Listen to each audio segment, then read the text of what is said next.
Ok. Ce cours est dédié au illumination de l'âme de Sassi Smila Ben Zaiza Zichrono Livracha.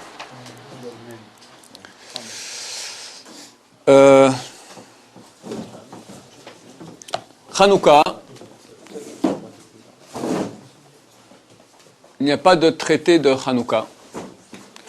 Il y a quelques pages dans Masechet Shabbat qui s'étendent depuis la page 21 jusqu'à la page 25 en gros de Masechet Shabbat, le traité Shabbat.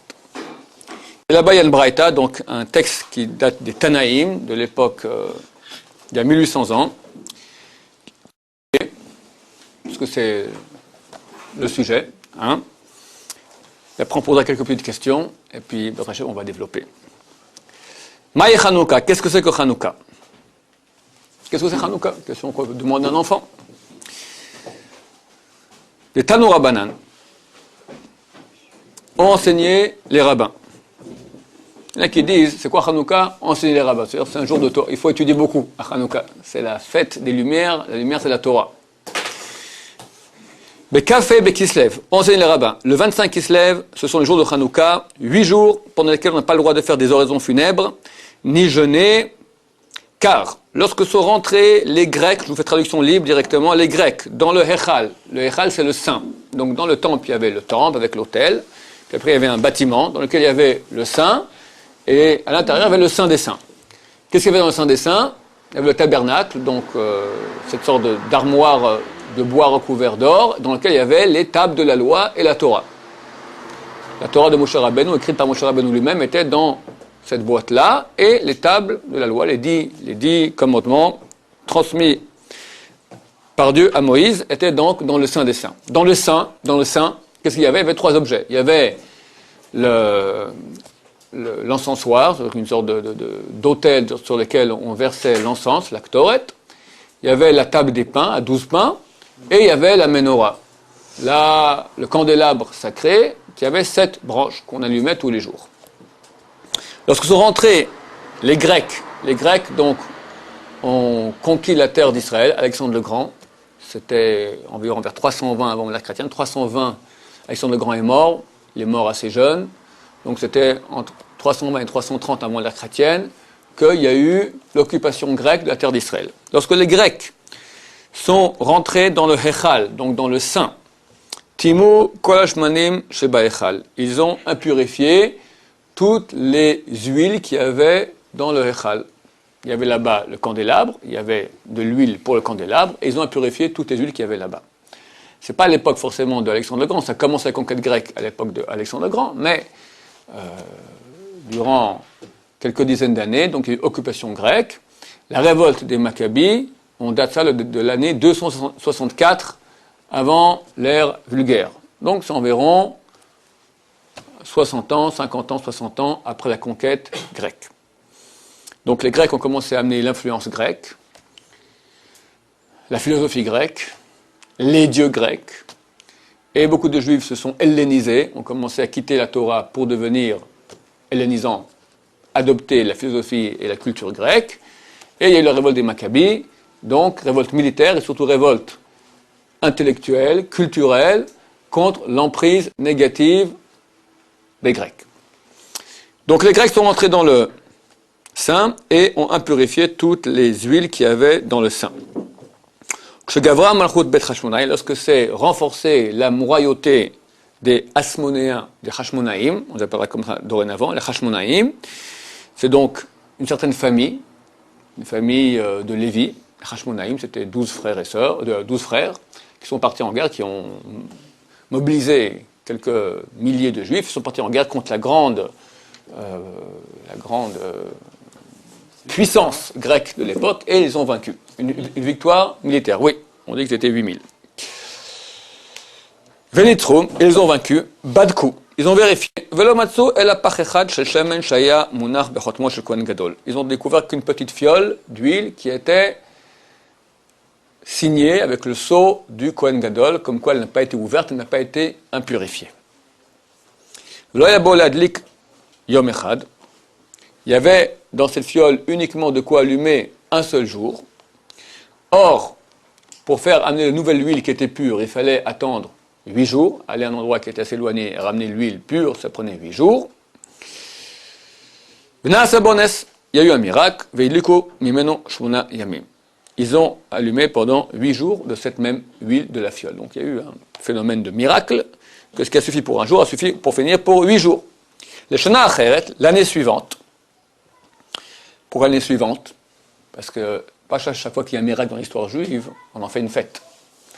Une fête, c'est qu'on voit qu'il y a la même influence divine, lumière divine, ce flux divin qui descend, qui a fait le miracle, qui revient l'année d'après. Parce que l'année d'après, lorsque les grands sages d'Israël, les grands kabbalistes, les grands prophètes, même il n'y a plus des prophètes à l'époque, mais des très grands sages ont senti, ont vu qu'il y avait la même influence divine qui revenait, donc ils ont compris qu'il y avait ici une fête instituée. Il y avait aussi quelques signes très clairs dans la Torah, comme quoi cette fête devait être instituée une fois durant l'histoire, et l'ont instituée.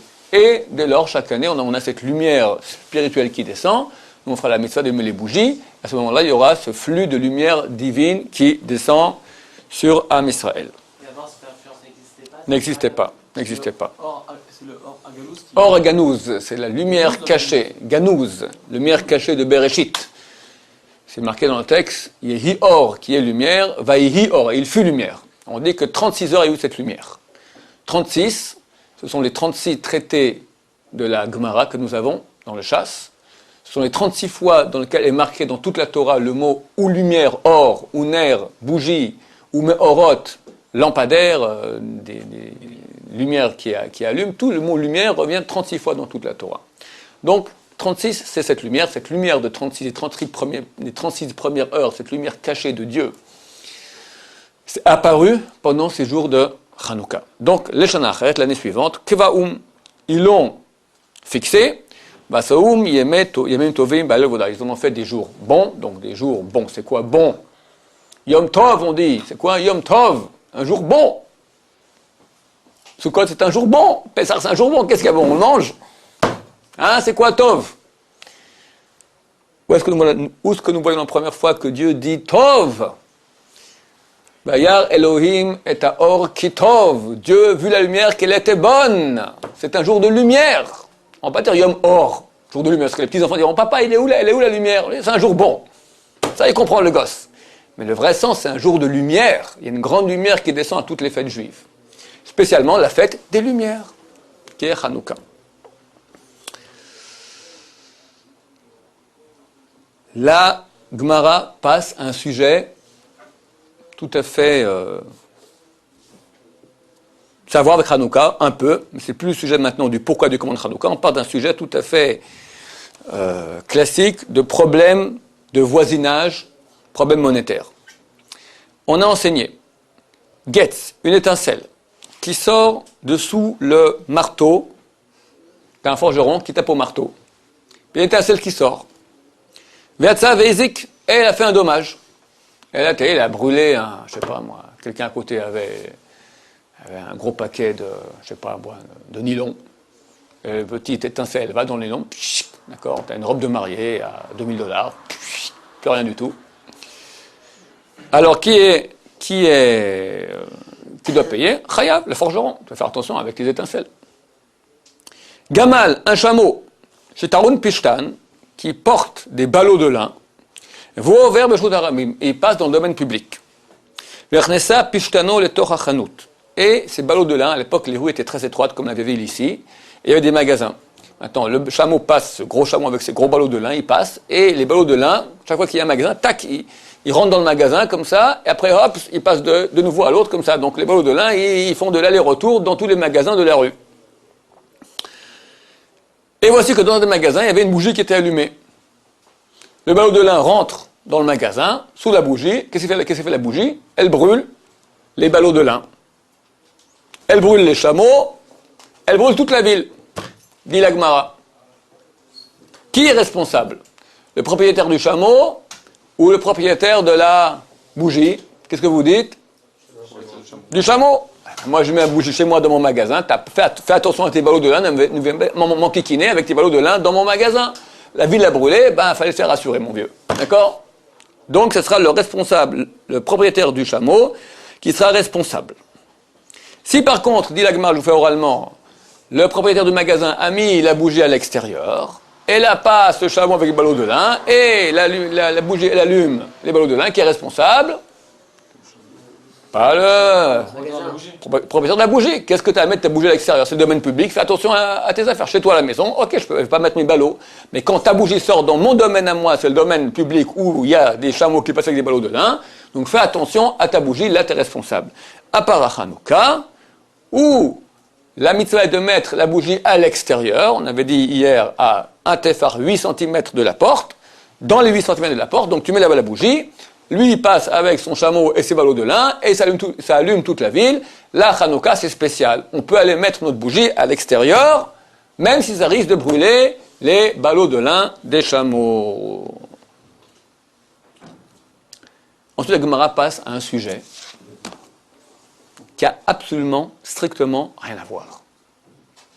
Beaucoup de gens ont posé la question où est le rapport, très peu ont répondu, on peut dire même personne. Amar Rav Kahana, a dit Rav Kahana, Darash Rav Natan Bar Manoumi Mishmei de Rav Tanchum. On dit c'est rabbin, on dit c'est rabbin. Que signifie le verset qui est marqué dans la Torah? Va borek en bomaim. Le trou est vide et il n'a pas d'eau. Il ne contient pas d'eau. C'est quoi l'histoire qu'on va dire dans cette paracha de cette semaine d'ailleurs, qui tombe toujours proche de Hanouka? Yosef est jeté dans le trou par ses frères. Plus tard, ils vont le prendre et l'envoyer en esclavage, le vendre en esclavage, et il va arriver en Égypte. Mais d'abord, il comptait le jeter dans le trou et le laisser là-bas mourir. La Torah dit, on le jette dans le trou, va borek, le trou est vide, et il n'a pas d'eau. Demande la Gemara, s'il est vide, pourquoi tu me dis qu'il n'a pas d'eau? On sait bien que la Torah ne répète jamais rien pour rien. Si elle dit il est vide, ça veut dire qu'il est vide, qu'il n'y a pas d'eau. Pourquoi tu répètes il n'y a pas d'eau? Répond la Gemara, de l'eau il n'y a pas. Ça veut dire il est vide. Il n'y a pas d'eau. Et maintenant tu vas faire une déduction. Il n'y a pas d'eau. De l'eau il n'y a pas. Mais il y a autre chose. Il y a des serpents et des scorpions. Il est vide. Vide d'eau. Mais il n'est pas vide d'autre chose. Il est vide d'eau, mais il est plein de scorpions et de serpents. Koudou la Gemara, a dit Rabba, la bougie de Hanouka, mitzvah de le mettre dans le tefar, dans le point, donc les 8 cm qui sont proches de la porte.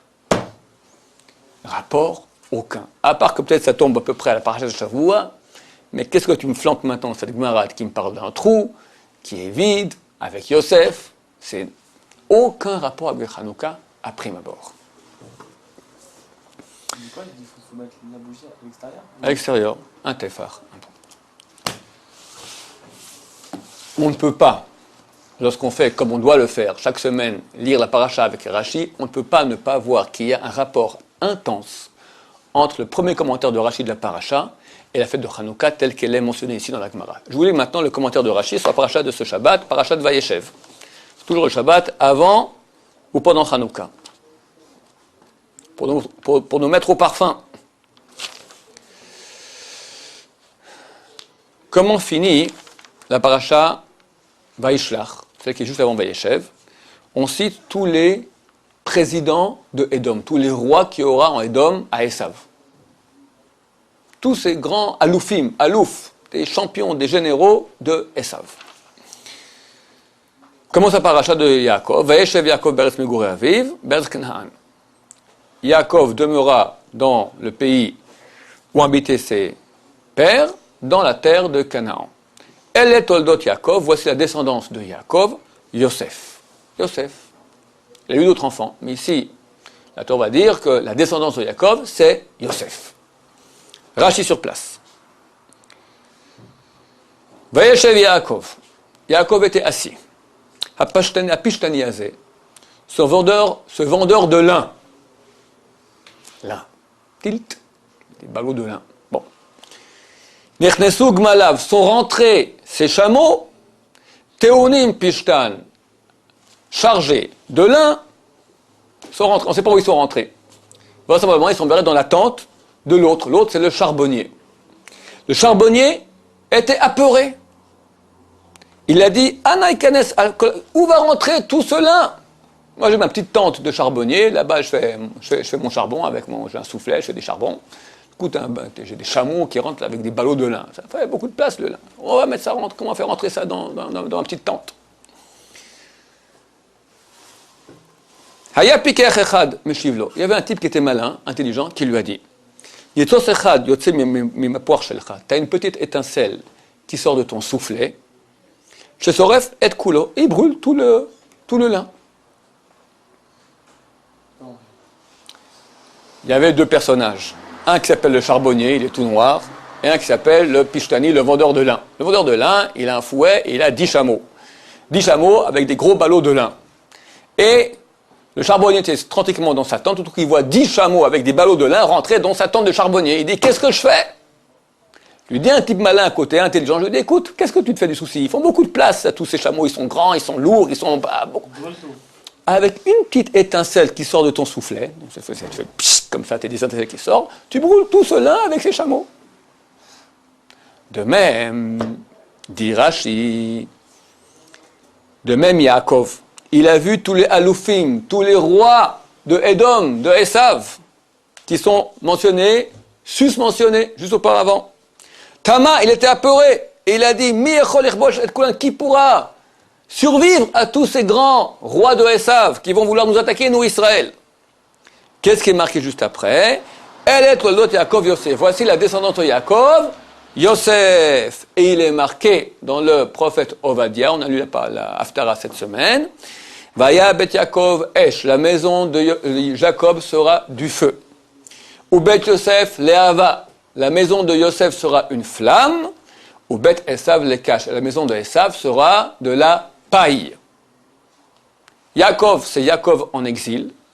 Avant que vienne l'époque messianique, il devient Lehava, la flamme, c'est le nom d'une organisation qui fait la flamme, propager la flamme de la Torah, la flamme de la vérité, qui va brûler toute la paille, tout le mensonge de Esav.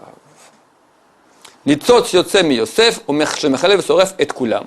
Une étincelle sort de Yosef qui va brûler tous ces chameaux, tout le mensonge de Esav.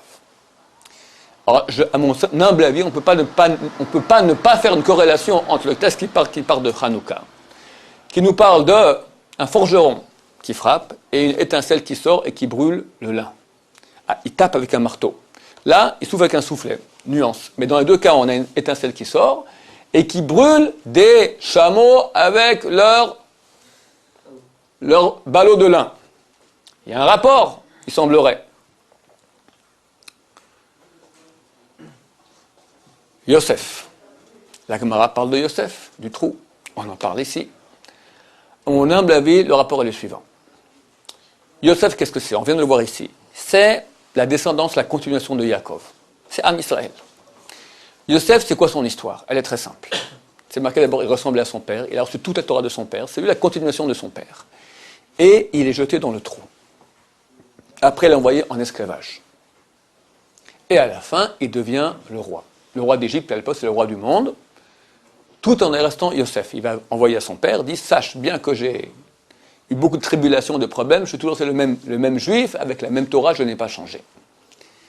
Yosef, c'est l'exemple de la pérennité du peuple d'Israël. Il est dans le trou de l'exil, il est dans l'obscurité des cachots, il reste, le pauvre, 12 ans dans le cachot, plus tous les années où il était esclave chez Potiphar, il est dans le trou, avec les serpents, avec les scorpions. Et ne me dis pas que s'il n'y a pas d'eau, s'il n'y a pas de Torah dans le trou, alors tout va bien. Le trou, il est vide d'eau. Mais sache, s'il n'y a pas de Torah, alors c'est rempli d'autre chose. C'est rempli de scorpions et de serpents. On ne peut pas vivre quelqu'un qui dit, moi je suis neutre. Ou tu es dans la Torah, tu as l'eau, c'est marqué dans le Talmud, Baba Kama, page 17, partout où il est fait mention d'eau, on parle de Torah. Pourquoi? Parce qu'on utilise la Torah avec envie, c'est comme si on boit de l'eau tellement c'est désaltérant et c'est agréable. Si tu as un trou, tu es dans l'exil sans eau, le trou de l'exil, un puits, c'est marqué dans les prophéties, le puits de l'exil, Beragola. Si tu es dans un puits, il n'y a pas d'eau, alors tu es parmi les scorpions et les serpents, ça veut dire que tu n'as aucune chance. Yosef était dans ce trou où il n'y avait pas d'eau. Et malgré tout, il arrive, on l'empêche d'étudier la Torah, il n'y a pas d'eau, il y a des scorpions, il y a des serpents. Qu'est-ce qu'ils voulaient, les Grecs? Ils voulaient nous empêcher d'étudier la Torah. Ils ont mis Kitvu lachem al keren hashor en nichalek belokei Israël. Ils ont dit, marqué sur les cornes de vos bœufs, nous n'avons pas part dans le Dieu d'Israël. On va quitter maintenant. Vous, les corps, on ne touche pas. Ce n'était pas une puissance occupante qui a voulu tuer les corps. Les Grecs ont voulu tuer les âmes. Ont voulu helléniser, changer la culture juive. Viens, fais la philosophie, va au théâtre, le sport. Aujourd'hui, ils ont fait un truc tordu ici en Israël, ils ont fait les Maccabiades. D'accord, Maccabi, ça vient du... C'est quoi? Ceux qui sont contre la culture grecque. Ils ont pris Maccabi, ils ont les Olympiades, mais en Maccabiade. C'est Olympiade, d'accord? C'est exactement ce qu'on fait à l'époque, les hellénisants, contre lesquels sont partis en guerre les Maccabim. Les Maccabis, ce sont les Rachetevot. C'est un nom saint de Dieu. Il y a des Kabbistes qui font des talismans en argent et mettent le mot Maccabi. C'est un nom saint de Dieu. Maccabi, c'est Rachetevot, comme on dit, les premières lettres des 4 mots. Mi, Kamocha, Ba'elim, Adonai. Qui est parmi les dieux comme toi? Qui est comme toi, Dieu parmi les dieux? Un nom saint de Dieu. Ça, c'est Maccabi. Ils sont allés se battre pour Dieu et enlever la culture hellénisante qui n'a pas de Dieu.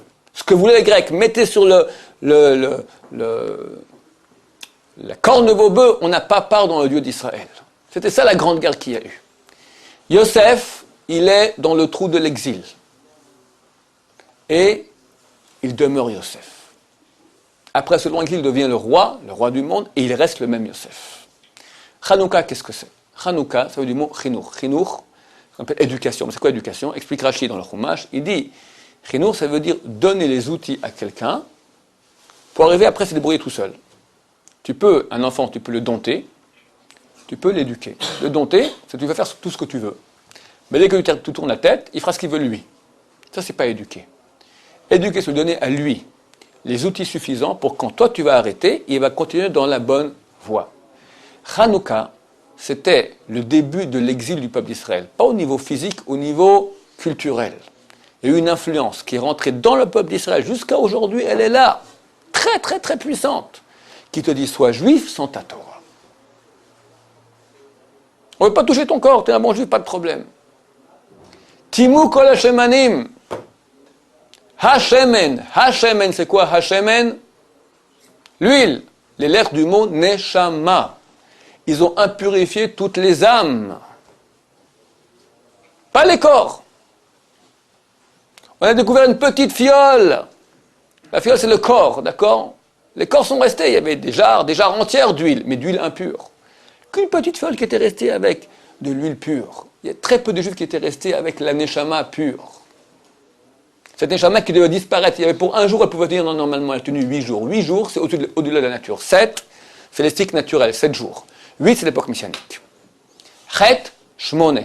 Hashmonaim, c'est 8. Mot hashmonam, hasmonéen, c'est composé de chet, valeur numérique 8, et shmone, 8 de tous les côtés. 8, c'est nous sommes au-delà de la normalité naturelle. Normalement, le peuple d'Israël aurait dû disparaître. Le Maral de Prague, il dit comme ça, il pose une question, c'est marqué dans la Gemara Shabbat qu'on vient de lire. Lorsque les Grecs sont rentrés dans le Echal, dans le Saint, Timur Kolashmanim Asher Be'echal, ils ont impurifié toutes les huiles qu'il y avait dans le Echal, dans le Saint. Demande le Maral de Prague, pourquoi tu te répètes? On a bien compris, lorsque les Grecs sont rentrés dans le Saint, ils ont impurifié toutes les fioles, toutes les huiles. Pourquoi tu répètes tout ce qu'il y avait dans le Saint? On sait bien quoi il y a dans le Saint. C'est clair la question? Pourquoi tu répètes? On répète pour accentuer. Nous dit Maral de Prague, Echal, valeur numérique 65. Yavan, Grèce, valeur numérique 66. Que normalement, d'après la nature normale, alors les Grecs étaient plus forts que nous. On aurait disparu. Normalement, c'est dans le domaine du 7. Qu'est-ce qu'il y a dans le Saint? Il y a le candélabre à 7 branches. 7, c'est les 7 sphères inférieures avec lesquelles Dieu guide le monde. Dieu guide le monde, comme dit le Maharsha. Il guide le monde par 7 Kochavim, on appelle ça. 7 étoiles, appelle-le comme ça. D'accord? 7 sphères, 7 conduites du monde. C'est la conduite naturelle du monde. Au niveau naturel, la Grèce est plus forte qu'Israël. Impossible que des Juifs survivent à l'influence de 70 nations. Dans le trou, qu'est-ce qu'il y a dans le trou? Il y a Nahash, toujours le serpent, c'est Esav. C'est pas le serpent original. Il y a des scorpions. Scorpion, comment on dit en hébreu? Akrav. Akrav. Aïn, c'est 70. Krav, qui se battent. Krav, c'est la guerre. 70 qui font la guerre contre toi. T'as Esav, t'as 70 peuples qui font la guerre contre toi. Tu vas tenir dans le trou, tu vas être ratatiné. Mais c'est pas une guerre physique. Il y a aussi la guerre physique, mais là, on parle de guerre spirituelle. Hanouka, c'est l'éducation. C'est là où nous sommes rentrés dans la façon de faire du peuple d'Israël durant l'exil. On allume les bougies en début de la nuit. Pourquoi début de la nuit? La nuit, c'est l'exil jusqu'au petit matin. Petit matin, c'est l'époque messianique. Parce que l'éducation, la Hanouka, l'éducation, la mise en place des éléments qui vont te permettre de continuer a été faite au début de la nuit, à l'époque des Grecs. Pour qu'on continue pendant toute la nuit jusqu'au petit matin. Ceux qui aiment les bougies, toute la nuit, c'est valable. Au petit matin, ça ne vaut plus rien. Maintenant, il fait plein jour, ma chère Réla, qu'est-ce que tu m'allumes une petite bougie? On a ma petite bougie, c'est aujourd'hui. Que nous sommes maintenant peu, on n'est rien, face à un monde de mensonges. Mais donc, petite bougie, elle va transmettre, elle va réussir à repousser toute la nuit. C'est quoi la petite bougie? Dit le Maharal de Prague, normalement, on aurait dû être vaincu par les Grecs. Mais qu'est-ce qu'il y a après le Saint? Il y a le Saint des Saints. Il y a une force qui est plus forte que toute, le Saint des Saints. Qu'est-ce qu'il y a dans le Saint des Saints? Il y a la Torah de Dieu. La Torah, l'étude de Torah, notre identité juive est plus forte. Il y a un verset qui dit Ki ner mitzvah ve Torah or. Ner mitzvah. La mitzvah, c'est comme une bougie. Ça a une puissance, mais limitée. Parce que tu enlèves la bougie, il n'y a plus de lumière. Tant que tu fais une mitzvah, tu as une lumière. Tu as fait la mitzvah, tu n'as plus cette lumière. C'est limité. C'est dans le monde, mitzvot, c'est dans le monde de la asiya, le monde de l'action. Tu fais une action, c'est dans le monde du limité. Torah, or, la Torah, c'est la lumière en elle-même. Sans que tu aies de support, la lumière en elle-même. On a un Saint des Saints. Cette force qu'il y a dans le Saint des Saints, elle est au-dessus de 7. C'est déjà 8. C'est au-dessus de la normalité. Dans le Saint des Saints, il n'y avait pas de limite de temps, ni de limite géographique. Le Saint des Saints, il faisait 10 amot, 10 coudées de large. D'un mur à un mur. Maintenant, tu avais le tabernacle, cette armoire au milieu, qui faisait 1,5 de large. Si on comptait depuis le mur jusqu'au tabernacle, il y avait 5. Si on comptait depuis le tabernacle jusqu'à l'autre mur, il y avait de nouveau 5. Il y avait 10. Et pourtant, le tabernacle, il fait 1,5. On devait avoir 11,5 en tout. Il n'y avait pas de limite géographique. C'est une autre dimension. Am Israël est branché avec une autre dimension. Normalement, naturellement, dans le domaine du 7, on aurait été détruit par la Grèce. Qu'est-ce qu'on a fait? Et cette lumière revient chaque année, messieurs, pendant ces 8 jours. On appelle ça la lumière messianique, la lumière antécédente à Bereshit. C'est la lumière primordiale. On se branche à cette lumière, on devient éternel. On allume une petite bougie. Regarde, qu'est-ce qu'elle fait une petite bougie? Elle ne fait rien, mais elle repousse la nuit entière. Comme on dit Chazal, peu de lumière repousse beaucoup d'obscurité. Un petit étincelle qui sort va... Tous ces grands ballots de laine font beaucoup de bruit, puis on n'entend que eux. Les médias, la radio, et t'as quelques petits juifs en train de se balancer devant un livre vieux d'il y a 3000 ans. Et à la fin, qui gagne? Ces petits juifs. Sans armée, sans rien. Avec la spiritualité, avec le Saint des Saints. Ça, c'est la fête de Hanouka. Donc, je trouve très intéressant à voir. Donc on reprend maintenant la porte avec Yosef. Yosef est dans le trou. C'est-à-dire que le symbole même de tout Hanouka, c'est nous dans le trou. C'est qu'on est au début de la nuit et on va comme ça. Alors comment on fait? Nous sommes tous des petits pachim, nous sommes tous des petites fioles. Pach, la fiole c'est le corps, qui contient Hashemen, c'est la Neshama. La Neshama, on va l'allumer et il y aura la lumière de la Torah qui va réussir à allumer pendant 8 jours. Elle aurait dû allumer un jour, disparaître. Elle va allumer pendant 8 jours. C'est ça le grand miracle qu'il y a eu. Qui était d'ailleurs tamponné du sceau du Kohen Gadol. Pourquoi du Kohen Gadol? Parce que c'est le seul qui rentre dans le Saint des Saints. Une fois par année à Yom Kippour, rentre dans le Saint des Saints. Donc pour te dire, sache que c'est le fait que cette fiole, qu'il y a encore des Juifs qui ont tenu, qui n'ont pas été impurifiés, c'est miraculeux, c'est au-delà de la nature. C'est cette influence divine, lumière qui vient à Hanouka. Et quand on allume les bougies, alors elle apparaît cette lumière extraordinaire. Grand mystère de regarder les bougies pendant une demi-heure, il y a une lumière très grande qui vient.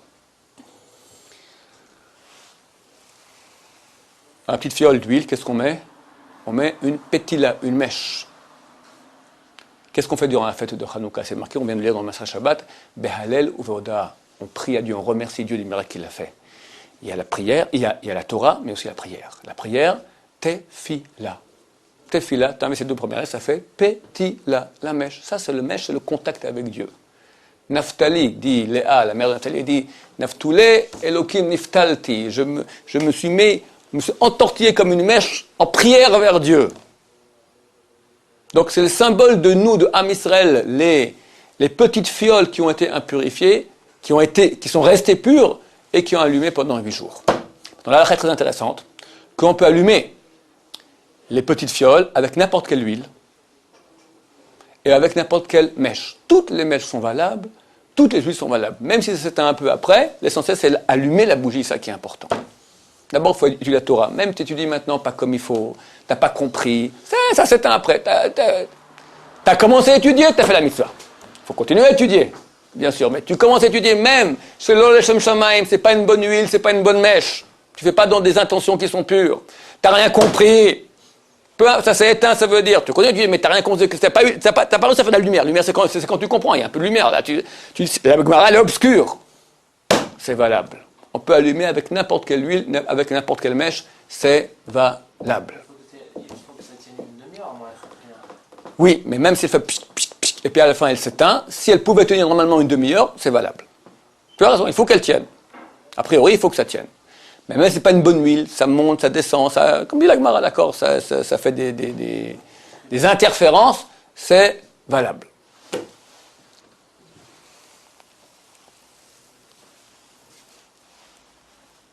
Chose intéressante, j'ai commencé à dire. Il y a une petite différence entre la Gemara, qui parle de Hanouka, et ce Rashi qui parle de Yosef, la flamme de sortir de Yosef, et qui va brûler Esav. Juste en parenthèse, intéressant, parce qu'on a vu que Esav, sa force c'est quoi 400, n'est-ce pas? C'est marqué Vayabet Esav, les caches. Esav sera cache. Cache, c'est de la paille. Cache en valeur numérique, c'est 400, mais cassé en deux. On l'a cassé en deux. D'accord? C'est la force qui est cassée en deux. Bon, peu importe. Cache, c'est 400 en Gematria. Kouf, c'est 100. Hein? Est-ce que vous avez vu quand tu as cassé en deux? Kouf et Shin. C'est pas Taf. La force du mal, c'est Taf, c'est 400. Cassé en deux. Maintenant, cette force qui, à la fin des temps, va brûler Esav, c'est à la fin des temps. Ici, dans Rashi, on parle que la petite étincelle, elle sort de quoi? Elle sort d'un soufflet. Elle va brûler Esav. Dans la Gemara, on parle d'une étincelle qui sort de quoi? Du forgeron qui tape avec son marteau. Pourquoi une différence? Le forgeron, il a et des soufflets et des marteaux. Pourquoi dans la Gemara, on dit que l'étincelle sort d'un marteau? Et pourquoi ici, on parle qu'elle sort d'un soufflet? On peut dire qu'ils n'ont pas fait attention. On peut dire qu'ils ont fait attention et ils veulent nous dire quelque chose. À mon humble avis, on regarde maintenant la Haftara que nous lisons à Hanouka. Le Shabbat de Hanouka, on lit une Haftara qui est dans Zecharia, chapitre Bet, chapitre 2. Il y a là-bas Zorobabel le prophète, et Dieu lui fait voir une menorah, un candélabre. Et il demande, l'ange, dans le rêve, dit au prophète, qu'est-ce que tu vois? Il dit, je ne sais pas ce que je vois. Enfin, qu'est-ce que ça signifie, ce candélabre? Vayan Vayomer. L'ange lui répond, et lui dit, Zed Varachem Ezrubabel les morts. C'est la parole de Dieu à Zorobabel les morts. La chose suivante. L'obechail, pas par la guerre. Velobekoach, pas par la force. Ki im beruchi. Si ce n'est par mon souffle, par mon esprit. Amar Hashem Tzakot a dit le Dieu des armées, des légions célestes.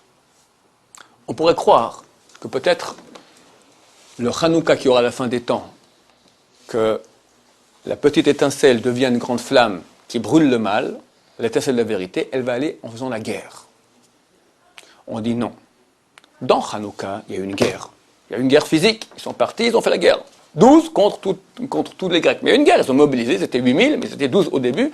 8000 contre, c'est le bouquin d'histoire, c'est marqué 120 000 hommes, une armée de 120 000 hommes, ils avaient, les Grecs. Ils ont gagné, tout le monde est content. Chazal ont bien mis l'accent de dire, ne crois pas qu'on va gagner grâce à notre force. Lo bekoach velo bechail, pas avec l'armée, pas avec la force. Kim beruchi, avec mon esprit. Ici, la Torah, quand elle parle de Yosef à la fin des temps, on dit que l'étincelle sort du mapouar. Mapouar, c'est le soufflet. Mapouar qui fait du rouar, qui fait du vent. Avec le vent, avec l'esprit de Dieu. Qu'à la fin des temps, il y aura un grand moment de tchouva, que des juifs éloignés reviendront à la Torah. C'est ça, Hanouka. que de façon anormale, qui aurait cru il y a 30 ans qu'il y a aujourd'hui 1 million de juifs orthodoxes qui reviennent à la Torah? C'est pas possible, partout dans le monde, de toute façon, c'est complètement bizarre. T'en as en France, bien sûr, t'en as en Russie, t'en as en Amérique du Sud, par centaines de milliers en Israël. Pas par la guerre, c'est pas notre spécialité, nous, ça, à Israël. Notre spécialité, c'est quoi? C'est Rouar. C'est le candélabre, c'est la Kedusha, c'est la lumière. On monte la lumière. Beruchi Amar Hashem. C'est pour ça que nous verrons à Hanouka, c'est avec un marteau que l'étincelle sort. Et là, à l'époque messianique, c'est avec l'Esprit de Dieu. Et regardez que dans la prière, on doit dire Alanissim. Qu'est-ce qu'on dit? On remercie Dieu. Natata Giborim Bel Halashim. Tu as mis des Giborim, des puissants, dans les mains des faibles. On ne va pas vanter la force des Maccabim. Il y a une très grande erreur dans beaucoup de livres qui parlent de Hanouka. On voit les Maccabim avec des boucliers, des biceps comme Popeye, d'accord, qui vont, et tu vois 3 petits soldats grecs en train de fuir. C'est tout le contraire. C'était des Maccabim plus maigres que moi, d'accord, avec une barbe, tout, rien du tout, qui jeûnaient, pas forts du tout, avec la force des livres, avec leur Torah, et c'est eux qui ont été vaincus, c'est eux qui ont vaincu la grande puissance du corps qui était la Grèce. Le sport aux Olympiades, c'était l'adulation du corps. Le rouar, c'est ça notre force.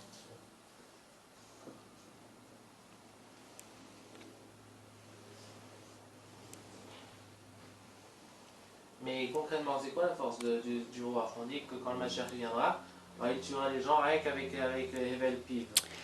Mais qu'est-ce que c'est? En fait, c'est pas un but en soi, c'est pas une arme en soi, mais quelle est la force meurtrière que ça peut avoir? Quand on parle de Mashiach, il vient, et lui, il y aura une guerre physique contre des ennemis qui vont le tuer physiquement. Mais pour que Mashiach vienne, comme dit le Rambam, il cite les versets, il est nécessaire, ça ne peut pas se faire autrement, que si Am Israël fait tchouva. Si Am Israël fait tchouva, immédiatement Mashiach vient, comme c'est marqué. C'est-à-dire que le seul moyen d'amener Mashiach, d'arriver à cette fin physique aussi du mal, il y aura une confrontation physique, mais ça c'est rien, le physique c'est après qu'il se passe. La vraie guerre elle est dans le ciel, entre le mensonge et la vérité. Le monde, dans sa grosse majorité, hélas, il court après le mensonge avec tous les malheurs qu'il voit. Tous les malheurs, le monde ne vit pas heureux. L'éducation elle est complètement fichue, la débauche, la drogue, tout ce que... À la panim on dit en hébreu, c'est sur la face, d'accord? Terrible. Le monde sait qu'il se trompe, mais il continue. C'est la force du mensonge. Tout à coup, se lèvent quelques personnes qui disent « Ok, moi j'ai compris, je prends la vérité. » Ça, ce qu'il dit Dieu maintenant. Il fait ce dévoilement de la lumière de la vérité, du candélabre. Il montre, pas par la force, par Ruchi, par l'esprit de la Torah. Baruch Adonai,